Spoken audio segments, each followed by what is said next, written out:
Yes, we are the only channel at the venue of the talks as well, Shawan. I'll go across to Shivani in just a few minutes. I want to go back to her because Republic TV is the only channel at the location of the talks. Now, I want to show you because the advancement that Russia is making in several cities, as being reported by Shawan and Shivani both. This is the map of Ukraine and the advancement that is being made by Russia.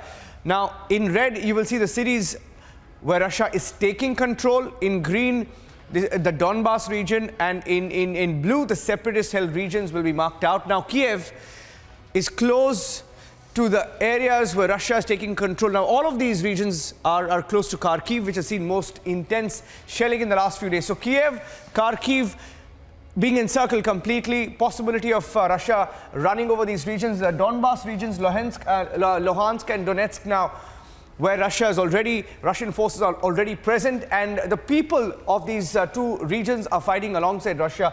Port of Mariupol seeing intense shelling almost in Russia's control now.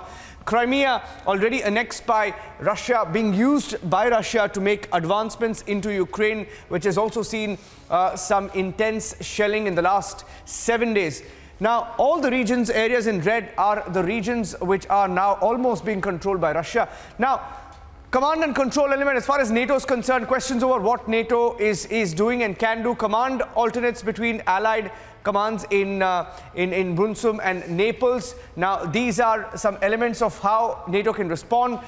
Very high readiness joint task force. We saw that video of some of the troops landing in Romania yesterday. 20,000 strong, includes different countries who are now sending in additional, troops to be in a state of readiness. Initial follow-on forces group, which is a high readiness forces that can be deployed quickly following the protocols. Now, the maritime component of NATO, based on the standing NATO maritime groups and the standing NATO mine groups. Now, those are some technical details on how the NATO functions and how NATO can act in case of an escalation if there is. It's also critical because today Russia said that they can't really rule out any conflict with NATO, given that NATO is supplying arms to Ukraine. But let me go back and get in one word from Shivani, who's the only reporter at the venue of the talks. Only reporter at the venue of the talks. Shivani has been there for the last few days. Shivani, any breaking news that you can give us? Any updates or any movement that you're picking up from that particular area? There is absolutely no clarity as of now. Russia says their people will be ready at the venue, but no news coming out of there yet.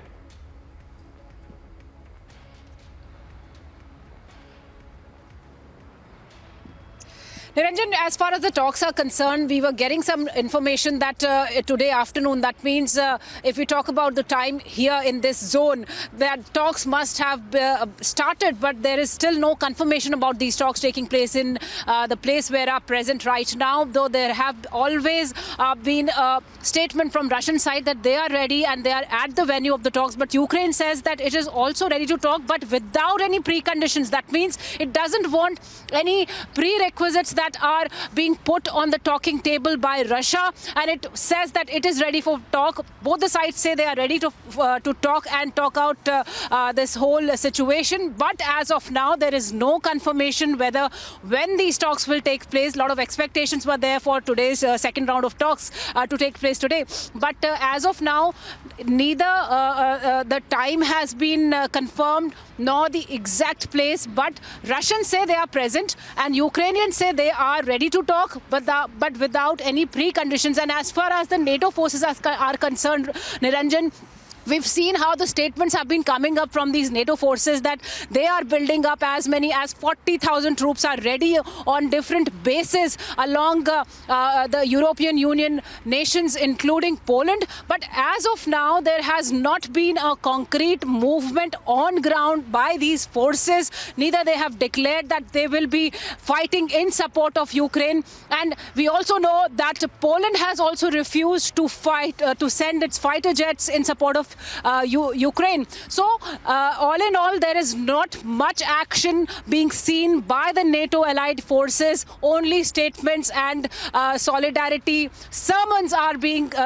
given to Ukraine, and Ukraine is fighting the battle all alone, waiting for more support from these countries. But as of now, the talk confirmation is still not there. A lot of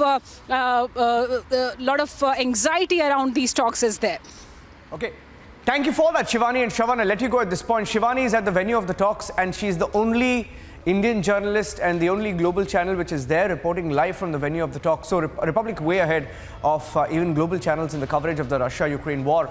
I'll let you go at this point, Shivani. Thank you very much and stay safe. Let me go across also to Rhythm joining us. Shravan, thank you. Shravan is in Ukraine.